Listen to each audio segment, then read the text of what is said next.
Well, hello, everybody.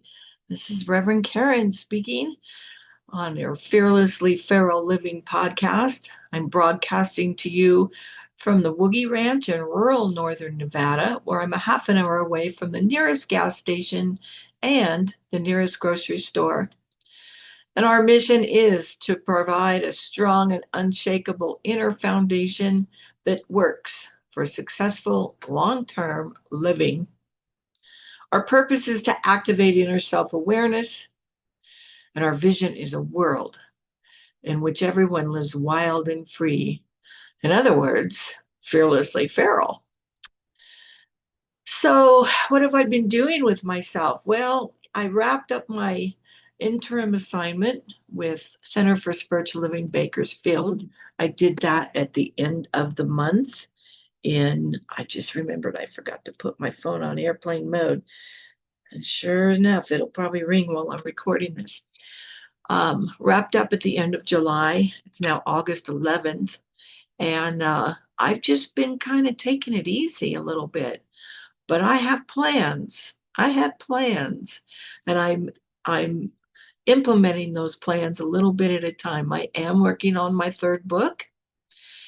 I actually just started rereading my first one because after the third one, I'm going to redo the first one.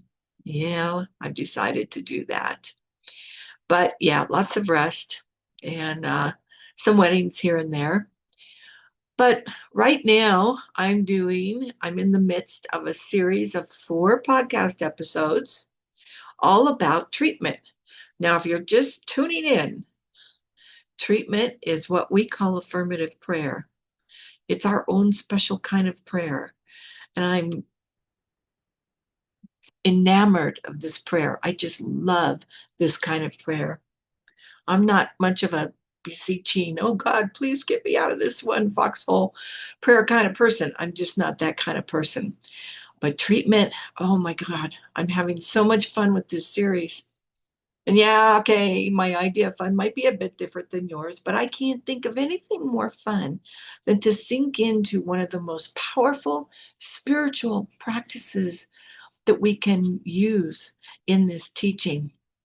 So before I get carried away with the third step of treatment, which is my most favorite step of the 5, let me do a brief recap. The first 2 steps are in the first 2 podcasts of this series, and you can go into great detail by listening to them. It's week 1 series treatment and week 2 series treatment.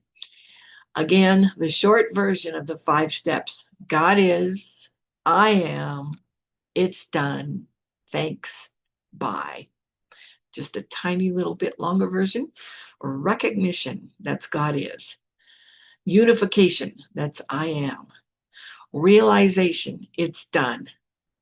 Thanksgiving and release, that's bye. Thanks and bye. The acronym is Are you ready to receive? RURTR. Again, listen to weeks 1 and 2 to get a full description of these steps. But basically, in the first step, we're moving ourselves into a place of recognition that God is. That's it. God is. And from that point on, your description can be whatever you want it to be, basically, because God's big enough to handle it all. In the second step, we move into that place of being at one with whatever it is you've described God is. These 2 steps form the foundation for the third step.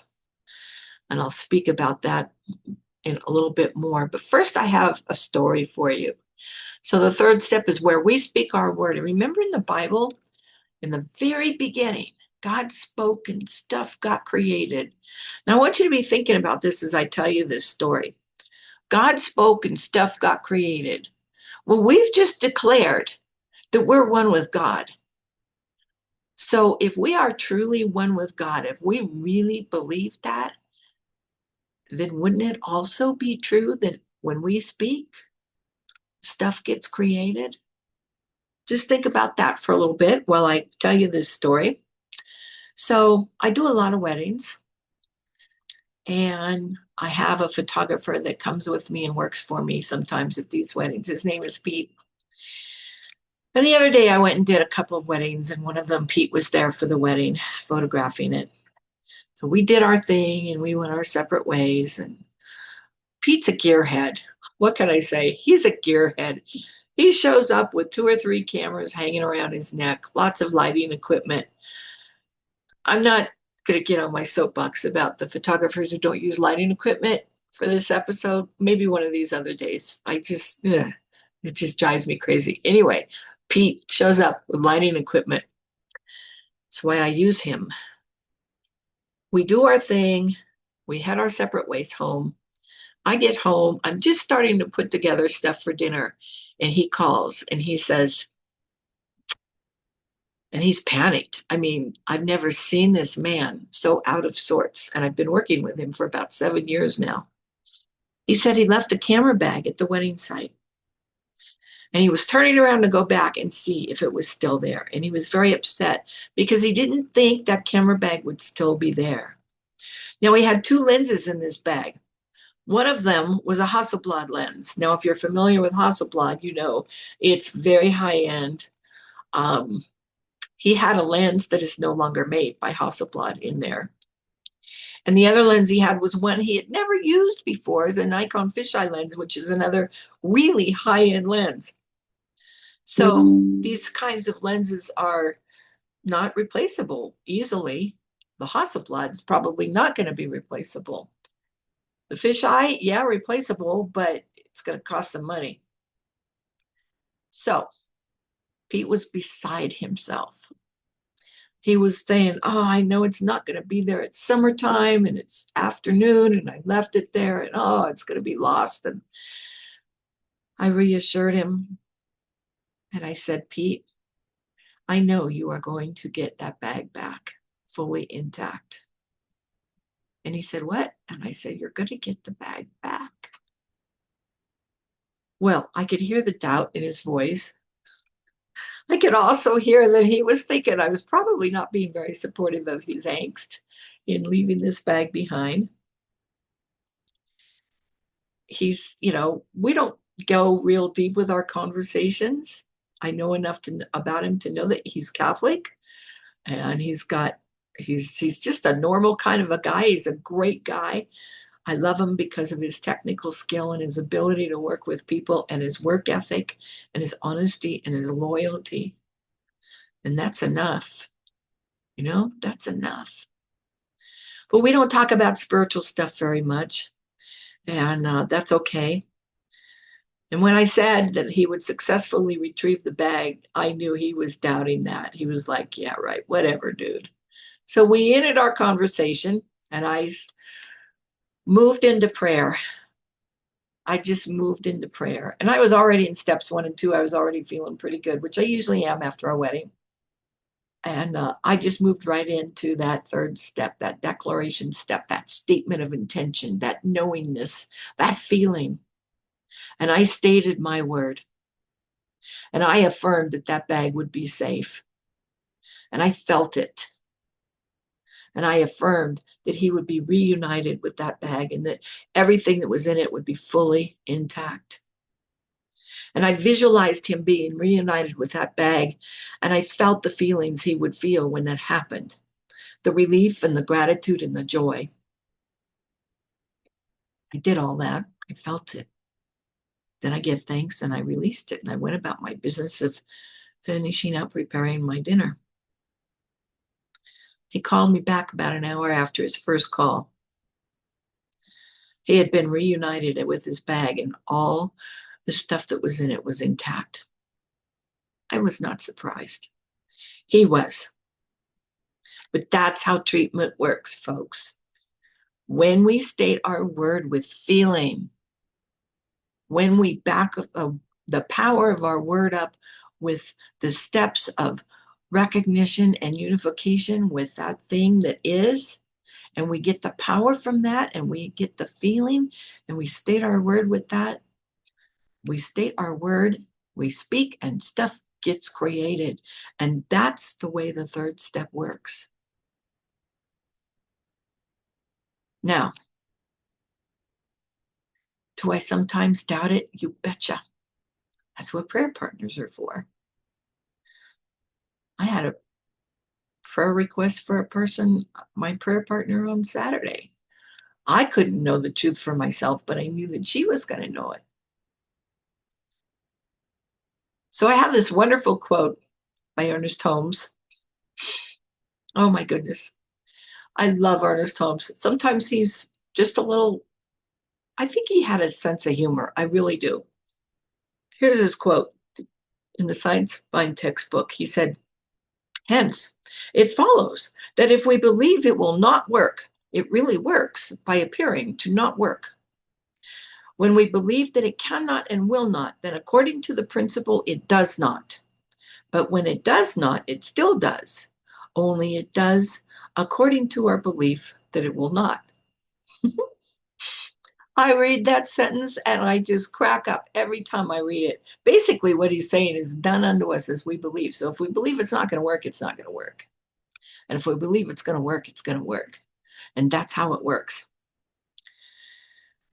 Here's another little bit of wisdom about treatment and about that third step specifically. In treatment, the most important thing that treatment does, and the primary thing that it does, is it changes our minds. It changes the prayer. It doesn't change the stuff out there. It changes us from the inside out. And then because of the power that we have, because of our connection with God, then we get to change our outer stuff, but it begins within. Here's another Ernest Holmes quote. This one is a little less whimsical. He said, also in the Science of Mind textbook, treatment opens up the avenues of thought, expands the consciousness, and lets reality through.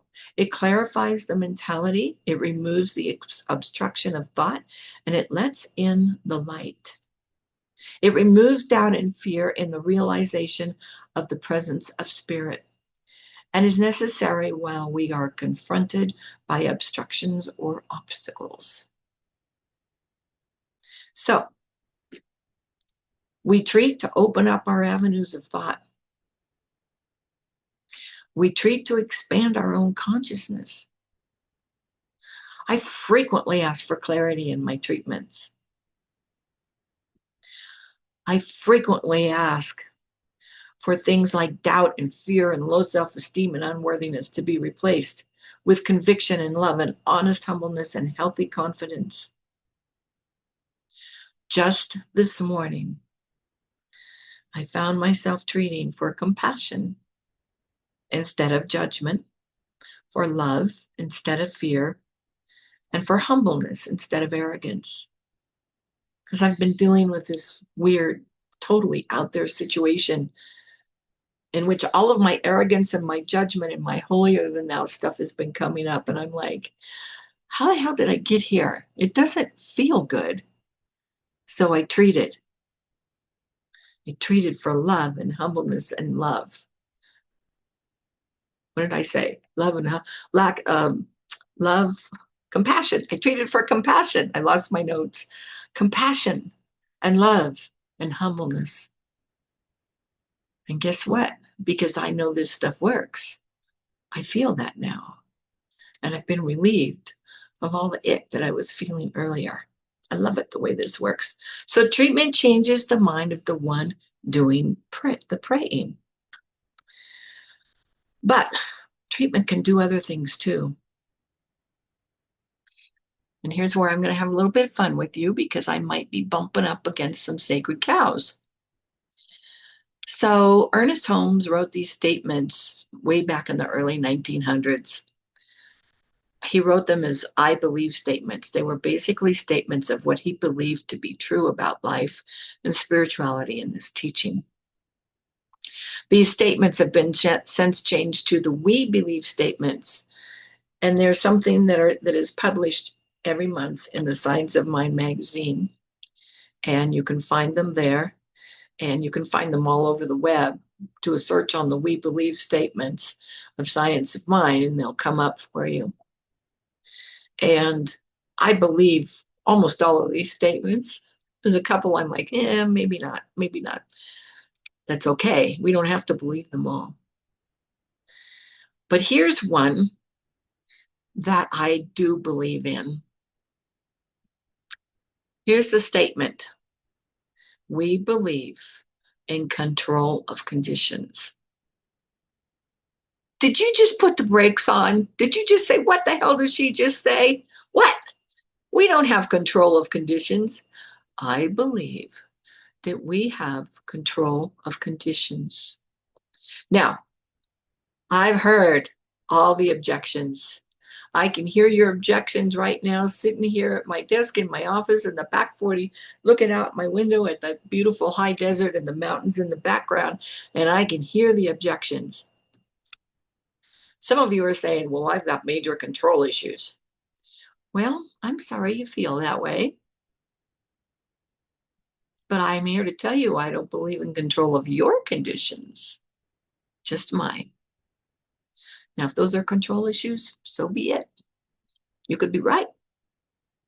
Some of the others of you are saying, oh no, that's blasphemy. I can't go there. I was born and raised Catholic. I cannot go there. It's God's will. I'm in a 12-step program. It's God's will for me. It's a dangerous place for me not to know, no, I can't do that. No, I can hear the objections. And I always go within and do a silent treatment for those of you who are responding like this, because I know there's been a lifetime of indoctrination there. And all that does is limit us, really. Now, again, you're free to continue believing this. You don't have to believe this statement. This is what I believe. And this is what I bring into play when I do the third step of treatment. I also don't believe in blasphemy. I think it's a religious term that really doesn't have a lot of application in our everyday lives. I think it's wrapped up in ideas of a judgmental God and a God that makes rules for us and a God that keeps score, none of which I believe in. Here's what I do believe in. And I'd like you to imagine. Put all the objections aside for a minute and imagine, if you will, a God that is simply a source of strength and power and nourishment for you in your life. Imagine living a life where you know that you truly have free will. It says so in the Bible, right? By the way. And that God is simply there to assist us in making good decisions for ourselves. Imagine living a life that way. And I encourage you to play with this. Yep, I said play. Play with this concept. Playfully explore your feelings about it. Sit with them. This can be some fun stuff to play with. I know it's a very serious topic. It's all wrapped up in fundamental ways of thinking about God and the role of it in our lives and what we were taught as kids and just who's in charge anyway. And when you play with it, you can take away the fear and start to think with a little bit of clarity about these sorts of things. Because I know we've been taught our entire lives. It's in our very culture. There's a power greater than we are. And we can use it. There's a power greater than we are, and we're part of it. God's large and in charge. God's in the driver's seat. I'm just the co-pilot.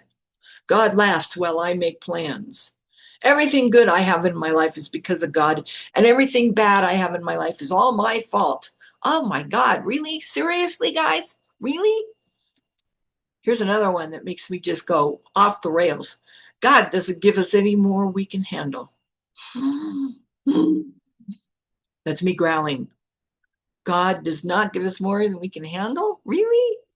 Oh, geez, Louise. God doesn't give us stuff except strength, power, peace, nourishment. All that other stuff, it came from other sources. It didn't come from God. It's God's will, not my will. Okay, I'm going to stop there. Because if I continue, I'm going to have to put this recording on pause and go empty my stomach. Literally, guys, those kinds of statements just, I don't like them. I don't believe them. They set me on edge. They're so limiting. They're so limiting. And to do a third step of treatment while believing all that stuff really takes all the power out of the treatment. Unless you believe that you are one with God and that when you speak, stuff gets created because your word has all the power that God's words have. And yes, you do have the intelligence and the ability to make good decisions for yourself, as long as you're in touch with God. So then, of course, it becomes a practice to stay in touch with God 24/7, which is a whole nother topic. I'm going to get back to the third step of prayer. All these statements I just said, and all these things I said that I believe and don't believe, there's evidence for those. I've always known these things on a deep fundamental level. I knew these things even before I was able to put them into words. But later on, I started doing research and then I got proof. I got support for my beliefs from people like Ernest Holmes, from people like Neil Donald Walsh, from the entire New Thought movement that began in the early 1900s and was based on the work of many, many philosophers and scientists and psychologists and spiritual people, mystics. This stuff is not new, guys. It's been in existence since forever. It's been in existence since forever. We just got off track because human beings got in the picture there and decided they didn't like humans having all that power. And so they said, you don't have any power at all. God has all the power, and the only way you can access God is to come to our church. So think about these things. Personally, I like having power. Because when we claim our power, we can't blame anybody else for anything, and we can't blame anything else. Can't blame anyone or anything. When we claim our power, we take responsibility for ourselves. And when we take responsibility for ourselves, we are empowered. So here's another story for you. I grew up around a lot of different people. Oh my God. I was a little confused there for a while. There was my mom, who was also confused and basically told me you can't rely on anyone, including God, for anything. Lots of swear words interspersed in there from my mom. That's the way she talked. You want something done, you better do it yourself. Then she sends me to live with a Catholic family who confused the living shit out of me. They preached one thing and definitely did not live what they preached. In fact, it was just the opposite. I never understood that. I never got that. And then there was my dad. My parents got divorced when I was 3, by the way. My dad, who became a practitioner when I was about 6 years old, and he married a woman who was a member of Christian Science. Now, Christian Science has a lot of dogma, and Ernest Holmes distanced himself from Christian Science pretty early on. But the teaching is basically the same. The woman he married, by the way, was stepmother du jour number 5, and she was my favorite. She gave me love and acceptance for the first time in my life. For the first time in my life from this woman, she was the only human being that I felt loved and accepted by, fully, completely. Now, don't get me wrong, I love my parents. They loved me. They just didn't know how to show it in ways that I could grab hold of. This woman did. So there you have it. She was my favorite. Stepmother number 5. I think she was number 5. Fast forward, I grow up. I'm pretty confused. I get to be 32. I'm very confused. I'm drunk. And then I sober up and I get introduced to the 12 steps of Alcoholics Anonymous. And there's all that outer male pronoun God language. And I'm like, oh shit, what the hell am I going to do now? I can't hang with this language. I even called my sponsor up in tears one day early on and said, I'm never going to be able to stay sober. She reassured me. My first sponsor was a lady named Kay. She was from Dallas, Texas.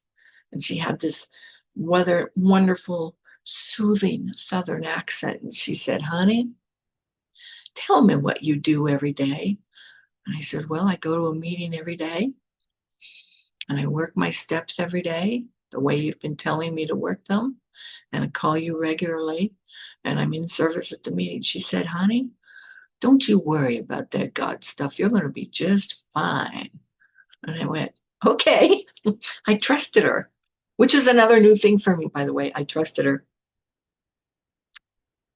So I start doing the steps and I start studying the literature and I get to my out. I found an out in the literature, a place in the AA textbook where it says, we found the great reality, capitalized, deep within us. And that was my out. Here was this thing, this 12-step thing that literally saved my life, telling me that God was within me, deep within me. It also went on to say it's only there that it can be found. And I'm like, okay, fine. I'm good with this. I'm good with this. So I was able to stick around and stay sober, and I'm ever so grateful for that. By the way, Ernest Holmes uses the same phrase in the Science of Mind textbook, the great reality deep within. I don't know who came up with it first, but that's evidence to me that those two at least had a chat here, at least one chat somewhere along the line. There's no proof of that, no evidence of it, but same phrase, two different books. To me, that's evidence enough.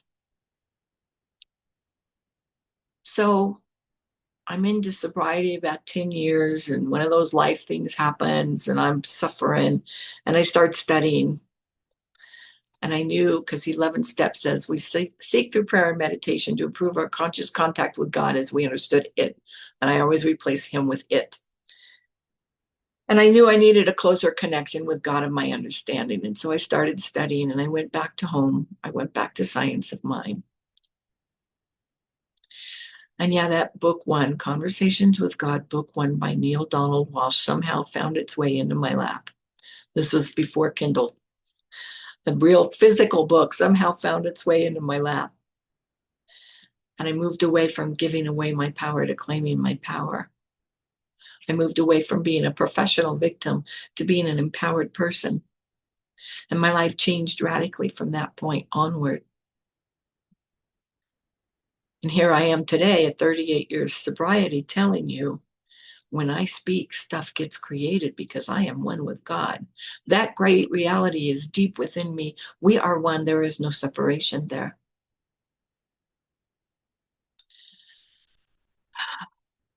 So I do a treatment and I get into that realization step, that third step. And I say that we believe in control of conditions, and I have all the power of all of my belief systems and everything I've been taught and everything that has been written about this stuff behind me when I speak my word. And when I speak my word, I feel it. I feel it. Sometimes when I speak my word, I get the chills. Sometimes when I speak my word, it's like, oh, and I can feel it. Sometimes when I speak my word, I get all emotional. Those are evidence of feelings. When we have those feelings, when we speak our word, that's where the power comes from. When I teach treatment in classes, we always have a segment where we talk about how thought plus feeling equals power. So I have a thought.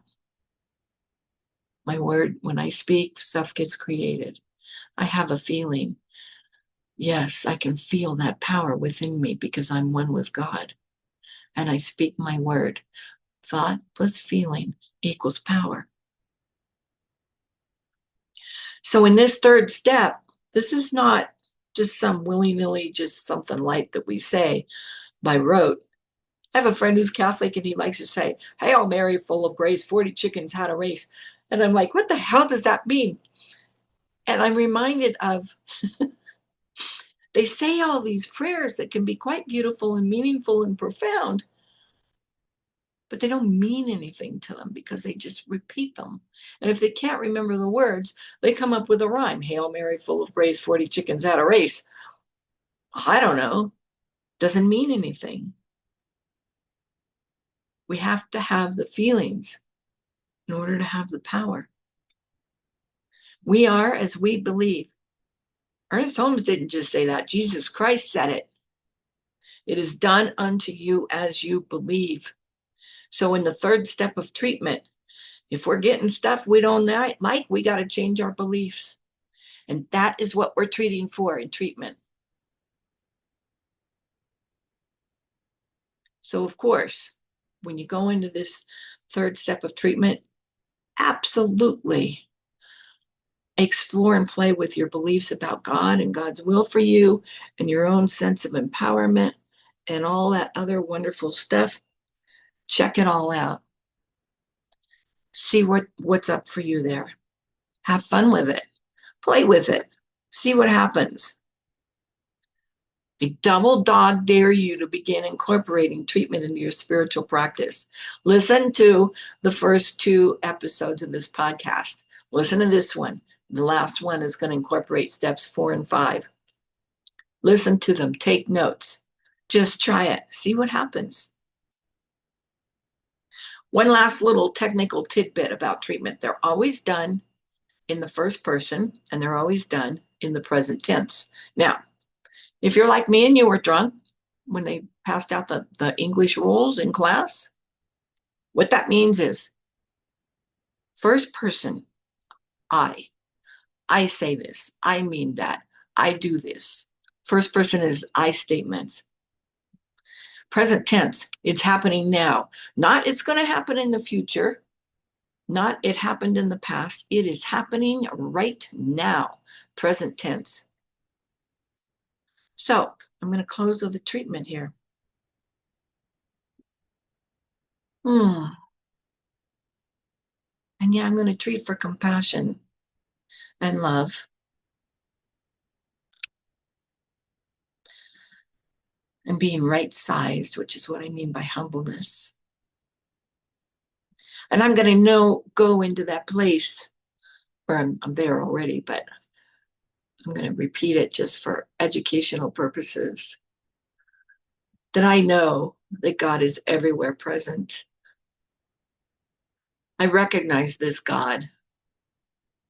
I see it everywhere I look. I see it in the wind dancing in the trees outside my window. I hear it in the hum of my air conditioning in the background. God is truly present. God is this all-powerful force, this beautiful energy that simply is there, providing me with strength and source and comfort because I am one with it. I was created in the image and likeness of God. The great reality is deep within me. I am one with that energy. I am one with that power. I am one with that source. And so I speak my word now for myself and for anyone who is listening to this podcast who might be willing to believe this as well. I speak my word that in all of my affairs, in all of my relationships, in all of my dealings with people, I am loving and compassionate. I have absolute, unconditional, profound, and deep love for everybody in my life, for all of the people who show up in their fear, in their imperfection. And I love them all anyway. And I feel compassion for them in that fear. I feel compassion in the pain that they must be feeling right now. And a humbleness makes me feel and remember to be right-sized. And so I declare that for myself, knowing that I am neither better than anyone else nor less than anybody else. And no one can ever take that away from me. Knowing that I am this sweet, beautiful, loving, compassionate, powerful emanation of spirit. And that is how I show up in the world. And so I do give great thanks for this thing called treatment, for the power in my words. I am so grateful for all of it. And I release it into that law that we'll talk about in the next episode, knowing that the law always answers in the affirmative. And I anchor, and so it is. And so I thank you very much for listening and for your support. I am knowing Fearlessly Feral Living for me and for you. Fearlessly Feral Living is a focused ministry of Centers for Spiritual Living. Your financial support is fully appreciated and very much fully tax deductible. You can find ways to support on our podcast at Buzzsprout, on our PayPal page, and you can find all these links on our website at fearlesslyferal.org. And so once again, I do thank you for listening, and I am knowing Fearlessly Feral Living for me and for you.